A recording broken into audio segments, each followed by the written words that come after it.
कधी-कधी काय होतं, आपण समोरच्याच्या लायकीपेक्षा त्यांना जास्त माणुसकी दाखवतो आणि त्यांच्यावरती विश्वास दाखवतो. तर आजच्या व्हिडिओमध्ये ना माझ्यासोबत एक भयंकर प्रसंग घडलेला आहे आणि तोच मला तुमच्यासोबत शेअर करायचा आहे. जेणेकरून ना तुम्हाला पण असे कस्टमर मिळाले तर तुम्ही पण जागरूक व्हाल आणि अशा कस्टमरपासून ना लांब राहाल. तर आजचा व्हिडिओ आहे ना लास्टपर्यंत बघा, कुठेही स्किप करू नका. माझा अनुभव आहे ना तर तुम्हाला भरपूर फायद्याचा ठरणार आहे आणि तुमच्याकडनं भविष्यात होणारी चूक किंवा तुम्हाला जो मानसिक त्रास होणार आहे, तो कदाचित माझ्या आजच्या व्हिडिओमध्ये ना तो तुम्हाला होणार नाही. तर व्हिडिओ लास्टपर्यंत बघा.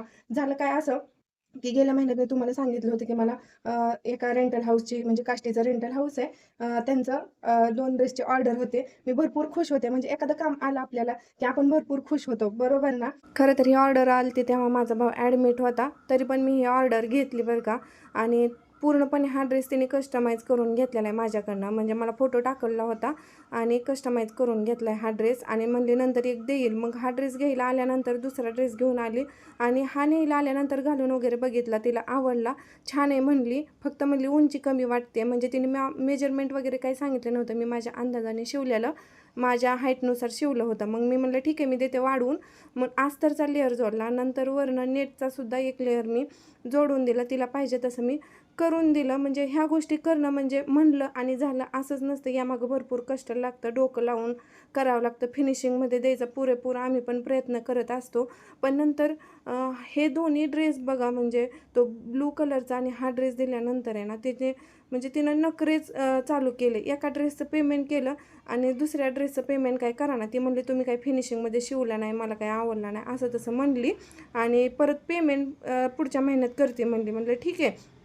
परत मेसेज पण नाही केला. मग मीच तिला मेसेज केला माझं पेमेंट दे. तर म्हणली माझ्याकडे आत्ता पैसे नाही आहेत, मी आता बाहेरनं 2-3 ड्रेस शिवून घेतलेले, त्यामुळे माझ्याकडे काही पेमेंट नाही आहे, मी देऊ शकत नाही. मी म्हणलं मला काय करायचं, तुला दुसरीकडनं घे नाही तर काय कर. म्हणून आहे ना मी पेमेंट मागितलं तर ती मला म्हणली की नाही देणार, तुमचा ड्रेस घ्या महागारी, असं तसं म्हणली. आता मी काही तिचं नाव आणि शॉपचं नाव सांगणार नाही.